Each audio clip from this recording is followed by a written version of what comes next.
Bílalán lán sem hægt að fá þegar maður ætlar að kaupa sér bíl. Þá getur maður fengið lánað og það misjafnt eftir lánafyrirtækjum hversu mikið maður getur fengið lánað, það að segja hve mörg prósent af kaupverði bílsins, og það stundum meira að segja tengt við hvað bílinn gamall, því að maður getur fengið lán til þess að kaupa nýja bíla og nota það.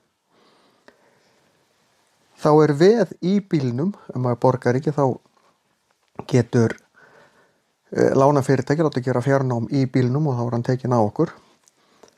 En það svo sem hægt með flest lán það sem eitthvað veð, þá þetta að ganga að veðinu sem kallað En svo líka til alls konar bílasamningar. Flest hefðbundin bílalán eru þannig að sá sem kaupir bílinn þá skráður eigandi.